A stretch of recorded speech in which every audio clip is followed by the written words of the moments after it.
Hello and welcome to the Total Saints podcast. We're the dedicated weekly show that goes to the heart of all things Southampton Football Club. As always, we're live streaming this episode on Facebook, X, Twitch, and YouTube. We might be in the midst of another international break, but we couldn't let you down by taking a week off ourselves. So here we are again. My name is Ben Stanfield, and tonight I'm joined by regular TSP panelist and owner of the League One -10 blog, Glen Cour. Arguably the hardest working Saints journalist on the Daily Echo sports desk, George Rees-Julian, and another esteemed journalist, but more importantly, Saints fan and TSP patron, Nick Harris. Now, as regularly mentioned, this podcast is entirely supported by our loyal Patreon community. Without you, we couldn't make the show each week. We have 4 patron tiers ranging from £5 to £20 per month, each offering their own unique perks. If you would like to get involved in supporting TSP each month, please head over to patreon.com/Total Saints Podcast, where you'll find all the details you need. One person who has done just that this week is Nigel Reed, who joined our Bobby Stokes tier. So Nigel, a very big thank you for supporting us and welcome to the TSP community. Okay, on this week's episode, alongside some reflections on Thursday night's Football Content Awards and interesting financial times at Everton, which may or may not impact Saints further down the road, we'll again be answering one or two of your questions.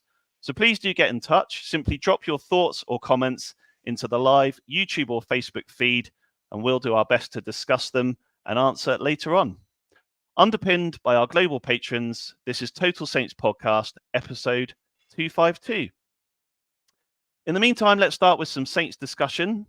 Glenn, as I mentioned just now, we're in the middle of the international break currently. A good time, as always, to take stock and reflect. Saints are 4th in the Championship with 30 games still to play, unbeaten in 8, which is obviously our best run in 10 years or so. If someone had offered you this position at the start of the season, would you have said yes, please? Yeah, I think so. I think so without a doubt. I think we all thought that it was possibly going to be a slow start, and we actually exceeded expectations in the first few games by by winning a couple or winning 3, whatever it was in the first 4 games. Then the sticky period happened, of course, where we lost 4 on the bounce. But after the Sunderland and the Leicester games were the bad ones, but I could see Russell Martin working things out in the Ipswich and Middlesbrough game, even though we lost, and things were gradually improving, even though we lost those 2 games. And then the Leeds game kind of was pivotal to turning the whole thing around, really. And we played as well in that first half as we've played in any game for a number of years. Saw that game out comfortably, and since then different tests have come along. Stoke away was a real battle, and there was all the handbags at the end and all that sort of stuff, and we managed to come through that. Bit of a blip in that Rotherham game where we win that game 99 times out of 100, but we ended up chucking 2 points away. And since then, everything's been good, and I've been impressed with a number of things, not least the spirit that's been shown. To pick up all these late goals that we've been getting, which is obviously a byproduct of the style of football with Russell Martin insistent on us trying to keep the ball as much as possible. There's still slight issues. At times we're slightly lacking up front, and sometimes we just pass the ball around for the sake of it for 20 minutes without stretching the defence at all. But you can see it's going in the right direction, and I firmly believe that the new striker we've just got fit will hopefully transform the attacking output a little bit, and then we'll see a proper team. So bearing in mind all the turnover that's gone on of players and all that sort of stuff, to be where we are at the moment is a really good place to be, and a really good start to the season.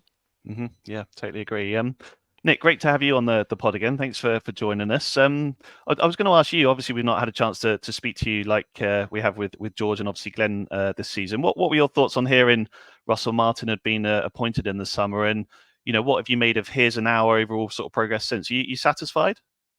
Yeah, I think I am. I think the key thing that I like about him is he's very level. He's a good communicator. He's a good communicator publicly. From what I hear, he's quite a good communicator in the dressing room. He's building that team spirit. I thought I didn't, I knew about his work at Swansea and stuff. He'd arguably underachieved at his previous clubs while having a reputation for possession football. It didn't necessarily lead to, significant, results in terms of getting out of the division or whatever. But yeah, I've been impressed. I think you have to take account of the fact that we lost Ward-Prowse, Lavia, Tino Livramento, and Nathan Teller, just to name four. Those are the four who actually, I know Teller wasn't here last season, but at the beginning of this season, he looked like he could be quite good for us. So I was quite disappointed when he went, actually. I didn't really know what the issue was of letting him go. But clearly, Ward-Prowse is a big miss. Tino had been injured, but, got a very bright future, and Teller. So the fact that we lost players of those significance and a bunch of other players sold or on loan of less significance, and have then had quite a lot of change. I know one of the guys said on last week or the week before, I think it might have been Steve, was saying fundamentally we've still got, the basic parts of a Premier League squad. Well, I only think that's half true. Yes, we've still got some good players who've played Premier League football, but this squad is still young, not necessarily young, sorry, either inexperienced or like Harwood Bellis, who's got great potential. It's still a sort of a mixture that I'm not sure would be. This squad would not be thriving in the Premier League. It would be. It would be. Battling in the bottom 7 or 8. Okay, if not lower. Probably not that low because of the crapness of the teams right at the bottom. So we've got this a very sort of ragtag squad, but it is starting to gel. And now when you look at, you've got Downs and you've got, I've always liked Alcaraz from day one. Suleiman is now coming good, in fits and starts, but he's coming good. Harwood Bellis is good, Bednarek. I mean, I'm very slightly reappraising my view of Nathan Jones these days. I probably am as well, yeah. Because actually, he was a nightmare, right? He was out of his depth and he was an appalling communicator, and he just didn't get it, and he made things worse for himself. But actually, you hear him as a pundit on the radio now, and I've met a couple of people when I spent a week at Brighton a few weeks ago for a work thing. He played there, they know him, they say actually he's a decent guy. And the whole Bednarek thing, the Yanni B thing, which made me cringe at the time, but Bednarek has actually been a real solid person this season. So overall, yeah, I'm pleased with Russell. He's doing as well, if not better than I expected. It's starting to gel. There's certainly lots of promise. I would be disappointed if we don't sort of maintain top 6. Still not sure we're going to close the gap, although Ipswich squad's probably too thin to last the course. I think Leicester are going up automatically, and then we'll see. But yeah, I mean, look, it's better than being in the Premier League for the last few seasons, isn't it? Indeed. It's just nice to win games again, isn't it? And yeah, I mean, George, obviously the last time you came on, I think we'd lost 5-0 to Sunderland, which I think we were all in a mild state of shock, weren't we? But again, like Glenn said, I mean, you must be pleased with what you've seen watching them week in, week out for the last sort of 6 to 8 weeks. Yeah, it feels like a totally different side, really, doesn't it, since the last time I come on the podcast. Then they looked like a side who were maybe going to fall apart in games, or if they didn't start very well, they were going to concede lots of goals. And they still need to find that consistency with clean sheets. They've only got 2 so far this season, which is probably a sticking point, especially defensively for the side. But they have started to get better, as the guys have touched on there. We've got to remember as well, it's still only 16, 17, including the League Cup game, into the whole Russell Martin project, because as we sort of touched on in the podcast previously, it does take time for this team to gel, and we are starting to see that now. And unfortunately, I guess, the way Leicester and Ipswich have started this season, the best start to the Championship ever, Southampton would be right there in the top 2 had they probably not started the season as well as they have. So if you look at the points total, 30 points is really, really good after 16 games, I think. Yeah, I've been watching some of the mission to Burnley over the last week or so, and you look at where they were, and I know Alfie talks about it a bit, the amount of games they played versus the points they got compared to us, and yet we're still not up there in the top 2. It does feel a little bit odd. But sticking with you, George, obviously the Daily Echo announced on Friday that with the legend that is Laurie McManamy stepping back from the column with you guys after 20 years or so, that Franny Benali was obviously going to step in. I know when Glen and I were speaking to Alfie about it on Friday, he was in his normal way buzzing, I think was the word that he used about it. But are you looking forward to kind of working with Franny and getting some of his insight over the coming months and years? Yeah, it's great to work with him. I spoke to him for his first column, and it was nice to chat to him. And especially because he's still doing his videos, he's still clearly looking at Southampton. He's a a constant voice on Southampton, isn't he? So it's nice to get someone in who's always watching the games, who has an understanding of football, who clearly cares about the club, and to get him on as a weekly columnist is going to be really exciting going forward, I think. Yeah, absolutely. And Nick, moving on then, I mentioned it in the start there. I just wanted to sort of touch on the Everton financial situation that became public on Friday as well. Obviously, with the announcement, for those that don't know, that they'd be immediately docked 10 Premier League points after being found guilty by an independent panel of breaching financial fair play. Look, I know we're a Southampton podcast, we're not an Everton podcast, so we don't need to spend ages talking about Everton, but there is a potential Saints angle to this. I know, and I'm sure many do, that you spend a lot of time writing about finances in the Premier League. Yeah, I know you were on the podcast earlier today with Alan Shearer and Gary Lineker talking about it. So as high level as possible, are you surprised what's happened with Everton? And I suppose more importantly, from a Saints point of view, can you sort of summarise how or if it might impact us? Yeah, I am surprised. I am surprised it was 10 points. I didn't expect it to be that hard. They can appeal. It might get dropped a bit. But when you read the grey, detailed 45-page ruling, it's clear why they were punished. It was an avoidable situation. They knew it was coming. They'd been warned about how they could avoid it, i.e. stop buying players, cut your cloth a little bit, and they would have been fine. They ignored it. They willfully ignored the advice, and that's why they got punished. Yeah, so if listeners do want to sort of get into a bit more in the reads thing of the whole thing, like you said, Gary invited me on the Rest is Football. So me and Saints legend Alan Shearer recorded that this morning, and that also comes out Monday. But the way it might impact Saints is because Everton escaped relegation last year in a season when they have apparently benefited from cheating, for want of a better word. Mm-hmm. Then the clubs who were relegated or who were in or around relegation some of them believe, George will know more probably about the Saints part of this, but believe that they could sue for compensation because they went down instead of Everton, who might have gone down if they hadn't cheated by spending more money. Mm-hmm. I think as the situation stands, I believe Burnley, who were relegated in the previous season, plus Leeds and Leicester, are considering legal action against Everton. I think they're going to sue for about £100 million each. I don't think they've got a hope in hell of getting that much, but I do think there is a chance that they might win some damages, no matter how nominal. We can all remember West Ham signing Tevez and Mascherano, and they were third-party owned players, which was illegal. Sheffield United ended up with 20 million quid from suing them. So perhaps throw to George. George, I don't know if you've heard anything in the club. Is there an appetite for Saints to sue? I think it would be stupid. Our relegation was absolutely nothing at all to do with Everton. Our relegation was to do with the fact that we were absolutely minced on and off the pitch for most of last season. So I'd be embarrassed, like I said. But over to George. I don't know if you've heard anything. Well, I think all we sort of know from right now is what Alfie sort of tweeted out when the whole story broke, that Saints are currently just considering what their stance is at the moment. And they're probably we'll probably find out a little bit more as the whole sort of thing develops over the next couple of weeks and months. Yeah. But that's the only Saints involvement.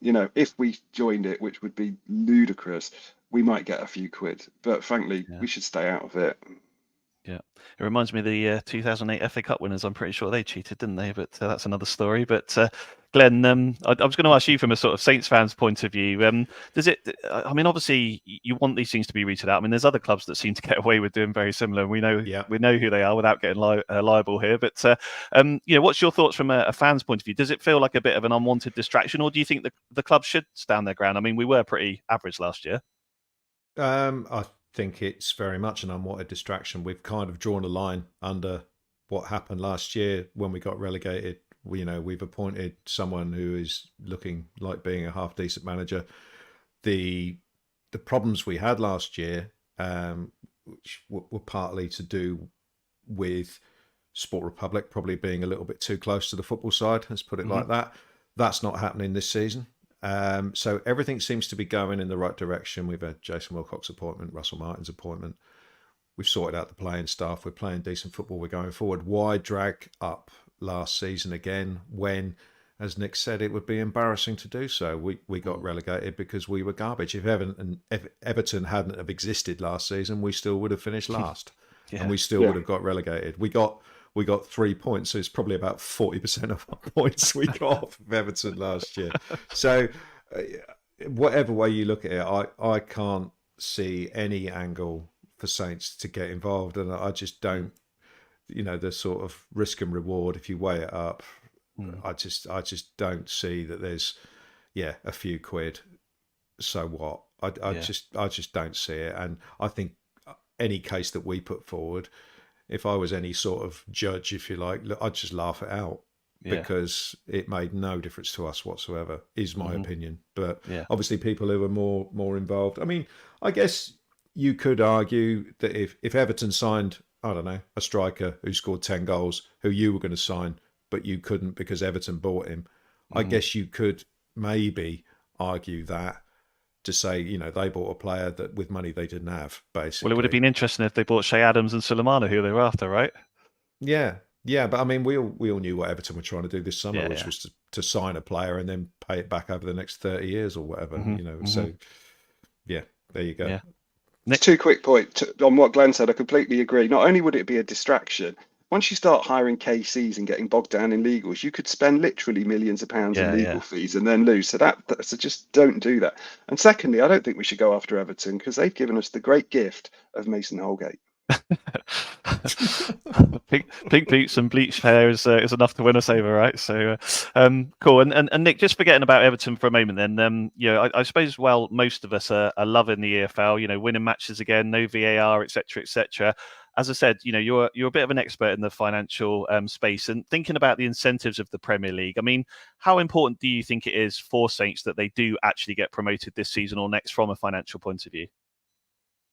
From a financial point of view, I mean, of course, you want to be up in that league where you're going to get £120 million for finishing bottom. I mean, it's where, I suppose, I was going to say it's where people want to play, but, I quite like the Championship. Of course, I want to win. Of course, I want us to be successful. I want us to get promoted, but it's just a much more pleasant experience winning football matches. But, it's just more enjoyable. And as for VAR, I mean, I was pro VAR, then I was on the fence with VAR. Since we've been in the Championship, I think actually I'm really at the point of just bin VAR, VAR. Just the relief of not having it in this division. And I understand intellectually. I'm on board in theory with the system that eradicates errors, but certainly the way we're using it in this country is not doing that. But back to the money side of things. Of course, there's an enormous amount of money for going to the Premier League. And all I would say is you want to get back as soon as possible, because the longer you stay out, the less money you'll have and the less you'll actually be able to compete to get back. So really, financially, you need to get back quickly inside the parachute period payment, ideally.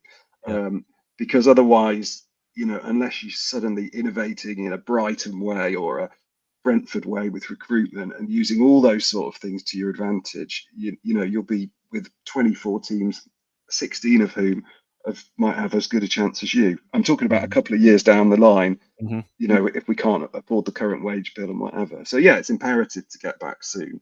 But purely from a fan's point, you turn into Norwich. Look at Norwich this season. They just buying has-beens and stuff like that.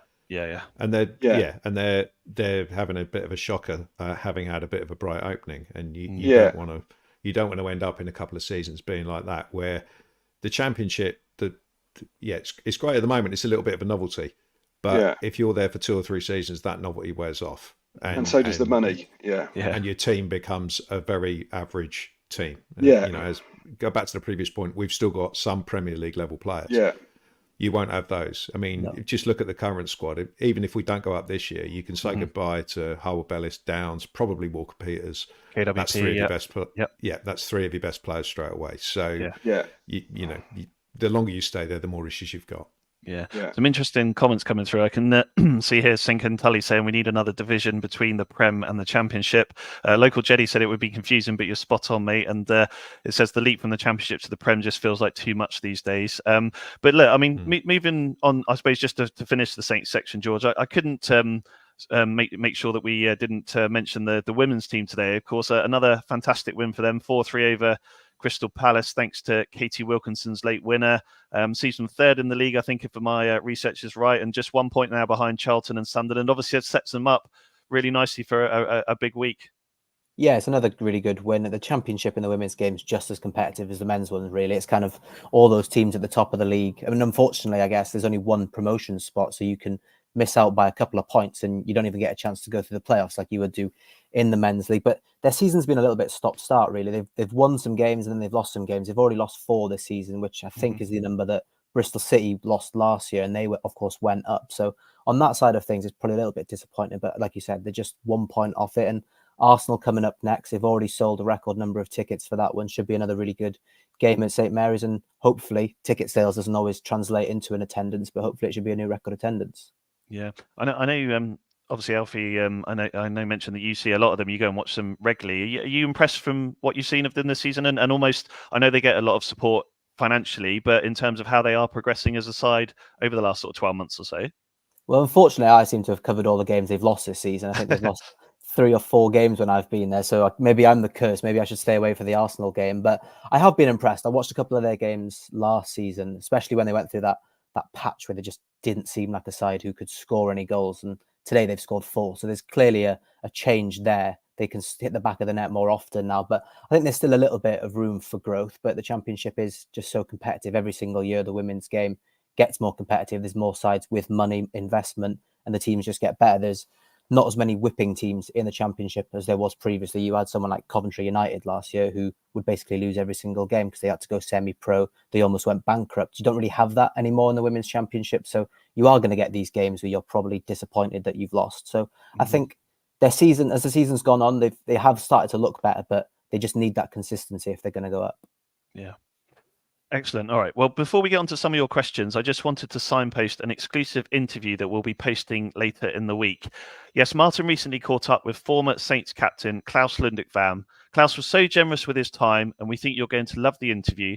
They covered everything from his years on the South Coast, his battles with mental health and addiction, what the Saints community still means to him, and his new business venture, Born Supporter. A huge thanks to everyone who submitted a question in the week as well. We tried to get as many of those in as possible. We'll be posting the full discussion on Wednesday as a podcast episode Wednesday morning, and then the full YouTube video later in the day around 6 p.m. UK time. To get you in the mood, here's a short clip from the interview. It was absolutely magic to see so many Saints fans again last weekend against Birmingham at home. In general, to come back to Southampton, it's like coming home to me. So it's always great to reconnect to the fans. And like I said early on, what would we be without the fans? And Southampton fans is incredibly loyal to the club, and I will love them for the rest of my lives, and what they've given me of support over so many years, I will never ever forget. So I love them dearly. Once again, a huge thanks to Klaus for his time, and make sure to keep an eye out on our socials for a competition we're running in partnership with Born Supporter.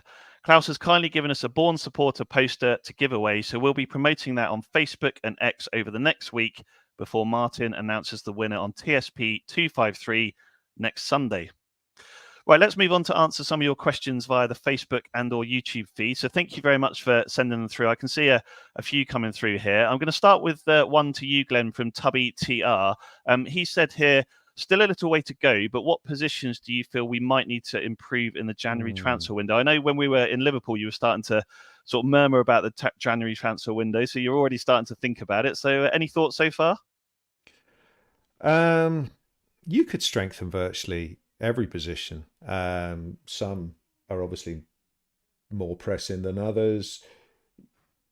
For example, centre half, we're very well stocked. I would say, left back is a bit of a questionable position for us, but we've got 2 players who can do a job there in Ryan Manning and James Bree. We're hoping Ross Stewart is the answer up front. I would maybe look at another midfield player. We seem to be a little bit like when Will Smallbone got injured last week against West Brom. Could have brought Shay Charles on, but he's more defensive. And Russell Martin took a bit of a gamble, went with Ryan Fraser, and we lost a bit of control in midfield. So maybe we're a little bit light of midfield players because as I say, the backups are Shay Charles, who's very defensive. He's a replacement for Flynn Downs, really. and Joe Aribo, who doesn't really work. So maybe they need another player there. They haven't really replaced Nathan Teller in terms of goal output from the wings. So maybe that's another area. But I mean, to me, I think more it's a case of Suleiman has got to step in with a few goals, because he hasn't got any yet, and he's playing now sort of like very high up the pitch. He needs to be more of a goal threat, and we can't just leave it to Adam Armstrong to pop up. So yeah, maybe I'd look at the wide areas. I don't know, backup goalkeeper. It's difficult to sign a backup. I don't know how long McCarthy's contract is for. I think it's certainly for the rest of this season.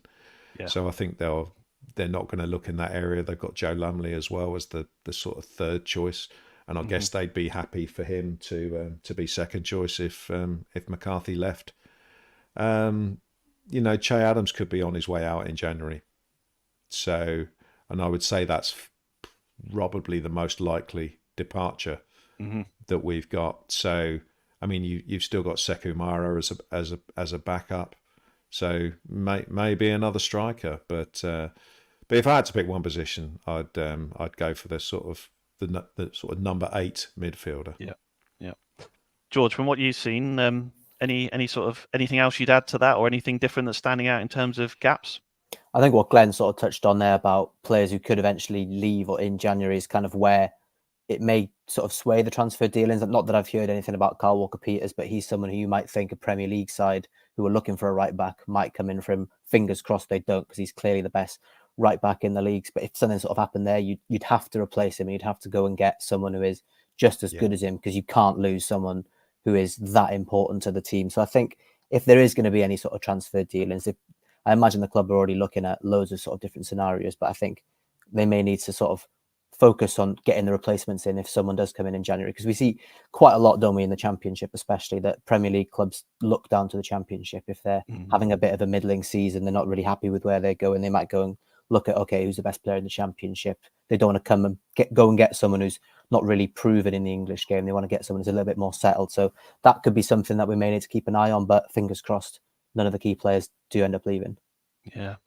Nick, I can see questions here from Scott and also Luke Farrington that kind of allude to a little bit what George and Glen were talking about there. Specifically, I suppose Shay Adams is kind of the standout at the moment, because we've obviously got Adam Armstrong banging in goals. Ross Stewart's obviously come in. He's Russell Martin's sign, and he's clearly going to give him opportunities as well. So it probably feels, in terms of outgoings, that we can't afford to let go until the summer at the very, very least, that Shay's probably the one person at the moment that isn't necessarily doing the business, has got a bit of a market value. I suppose 2 questions. 1, can you see him going? And 2, do you want to see him go? And do you feel like it's a chance to get some money for him before his contract runs out? Or is he someone we should be holding on to? Well, I think if we can get money for him, we should sell him in January and use that money to buy another striker, because he's not doing it. I mean, we know his miss record is incredible, and also I think he got his head turned in the summer anyway. He was expecting to go. I like him as a bloke. I think he's been okay, but he's never pulled up trees. So yeah, I think we should sell him and try and get somebody else, but I don't know who that person would be. Somebody who's hungrier, basically. And then the other thing that Glen said, of course, is right. I mean, Kyle Walker-Peters is just, you'd have to do whatever you need to keep him, because he's one of our best players, and keeping him is more important than buying somebody else in any position. Like, retain this group of players, apart from Shay, who I don't mind if he gets sold. But I'm not convinced. I'm not. Go on. No, so I think there's got to be a good chance of keeping Kyle, though, unless a Manchester United come in for him or someone like that, because they persuaded him to stay in the summer. Yeah, I hope we keep. I'm hoping we do keep him, but if no, but I'm quite positive that we will, unless one of the huge boys comes in for him, or unless one of the middling boys came in for him, offering him a lot more money. I mean, I don't know what he's on, but you could get a Crystal Palace or a whoever, Forest or whoever coming in. And you think, that would be disappointing. Yeah, I know, exactly. I mean, can you imagine? Can you imagine the ignominy if he went to Luton? Yeah, or Bournemouth. It'd just be horrible, wouldn't it? Yeah. So, But so yeah, no. Hopefully we keep him. Hopefully they keep him happy, and that's more important than bringing in new bodies. I think the group. I mean, when you actually look at the size of our squad, including all the people who are out on loan, it is absolutely enormous. They still need to properly clear out, and work. Our squad's not terrible for the Championship. Yeah. And like if Ross Stewart starts scoring goals, that will also make a difference. So sell Carl Walker-Peters and bring Lianco back. Yeah, that's exactly it. Excellent. That's the strategy. It feels like a good sign, George. I think the manager's doing all right now. We're getting results. The tactics, people have started stopped talking about that. Maybe they started talking more about the January transfer window. And I can see. I know Alfie was talking about Sekou Mara recently after the Preston performance, where I have to say I didn't think he was very good. Just Saint194 said probably our final question: should we loan Mara out to another club in the Championship who could offer him regular starts and hopefully score versus the likes of Leeds, Leicester, Ipswich? I mean, A, would you loan him out to someone in the Championship? B, could you even see him do it in the Championship if he can't do it for us?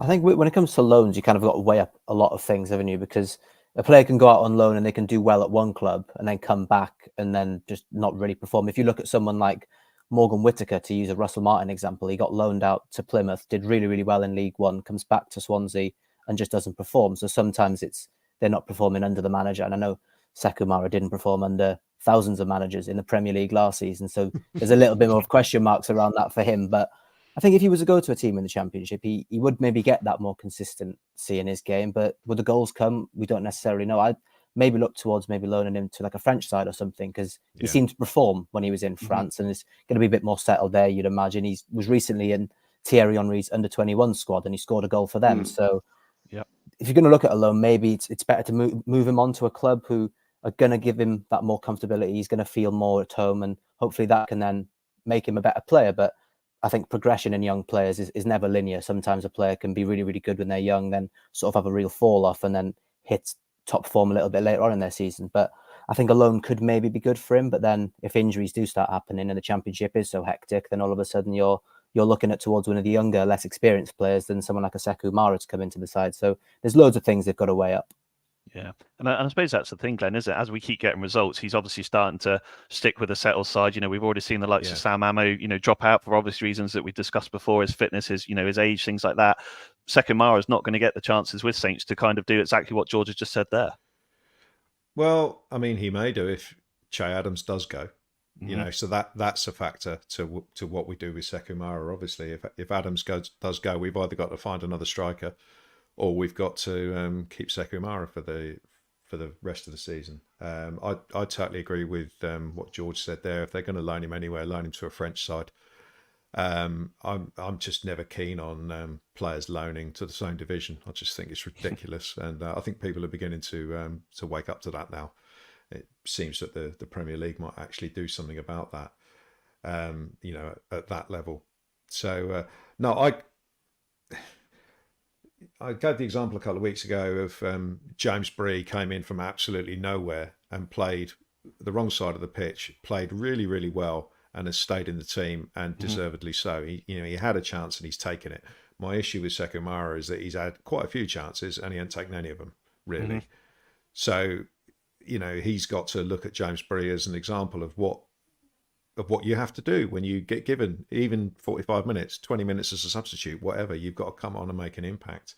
And there's been too many times where he's come on and done nothing. So he strikes me as a player who needs a good kick up the arse. I know you're not supposed to be doing that these days, and it's all softly sort of thing, but he looks like the classic player who needs to be, shaken abruptly by the neck to say you need to do more. You need to do more, otherwise we're going to give up on you at some point. Because after a year and a bit, all right, last year was a car crash for everybody, not just him. I'm struggling to see a player in there, and it mystifies me that he gets called up for the French under-21 squad based on what? One of the greatest strikers in the history of the game.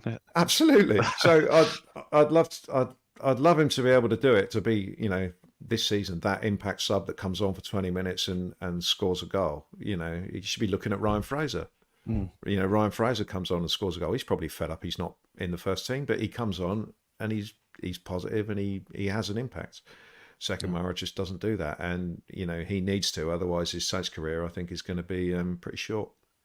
I think Tubby agrees with you. He said here, I'd like to see Mara drop to the B team, get him game time and confidence, not out of punishment, but for development. So I think, the general consensus is probably very much the same around that, Glenn. So excellent. All right. Well, thanks for all your questions. I'd like to finish with an email we received from Norman Cummins this week. Norman wrote, thank you for giving me an entertaining and instructive show every week. I've lived in France for 17 years, so do not see any live matches, just highlights. Your insight and honest assessments are very interesting.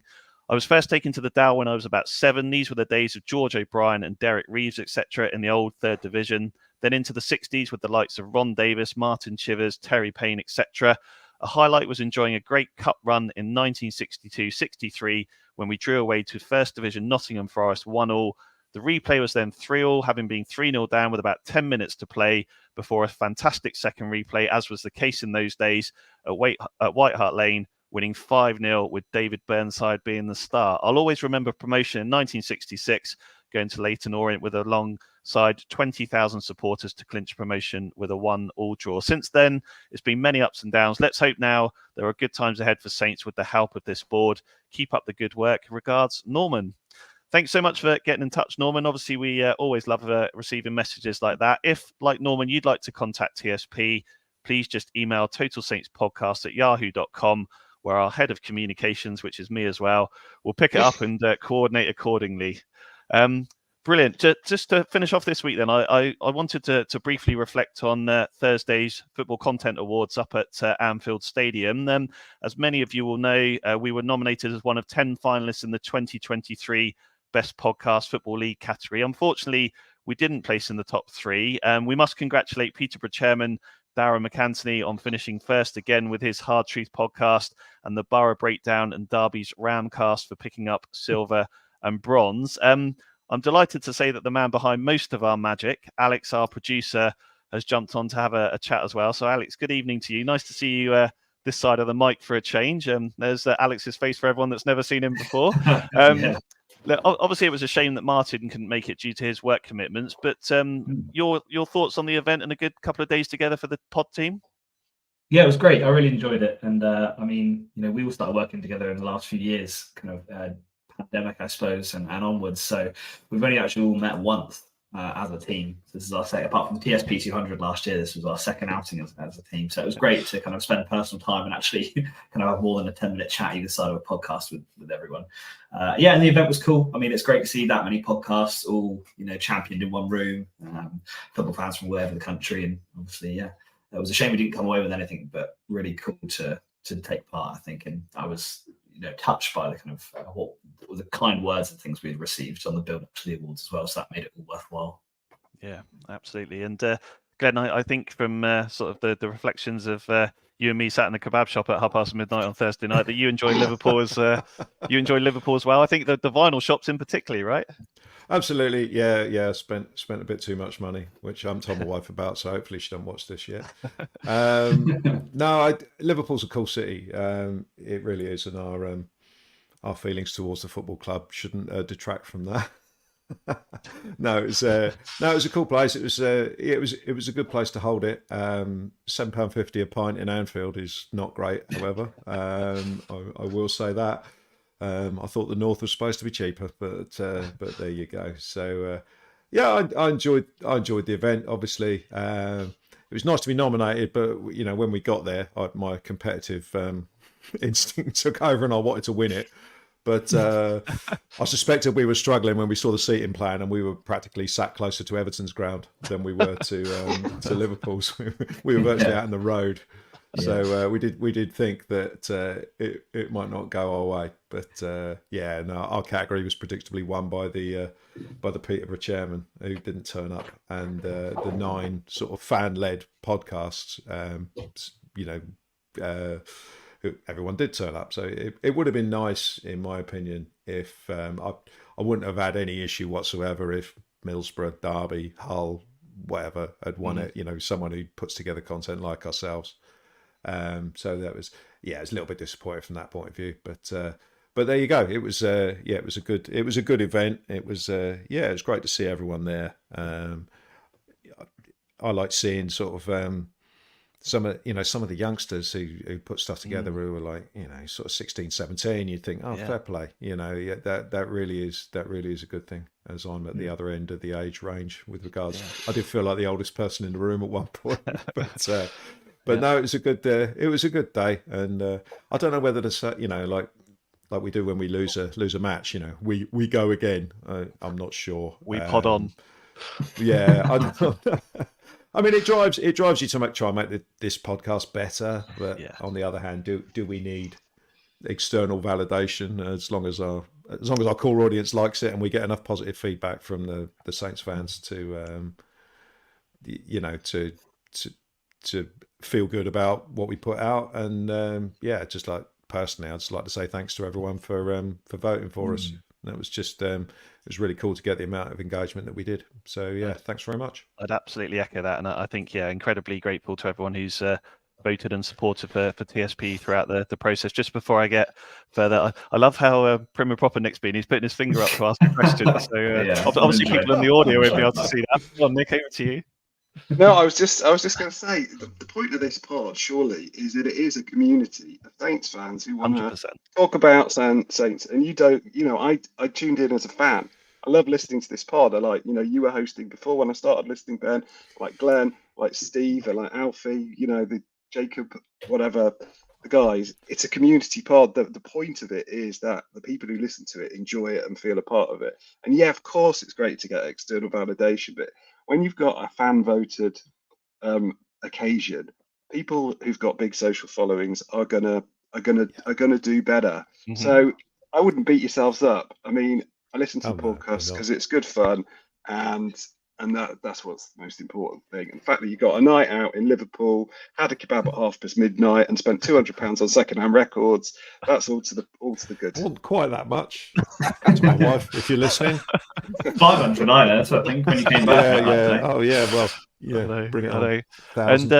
And Alex, I mean, obviously we're very grateful to the patrons, like Nick and those all around the world that support the podcast and keep it going. As Nick rightly said, having the likes of George and Alfie and Jacob and Dan and people like that have brought that insight. It's felt like, I suppose, just to close off this section, 2023's felt like a really good year, and obviously all the guys, Martin, everyone puts a lot of effort in our own spare time to do this, but it does feel like the pod has grown a lot, and obviously we're excited about next year. But as Nick rightly says, it's about the people that watch it and enjoy it and feedback.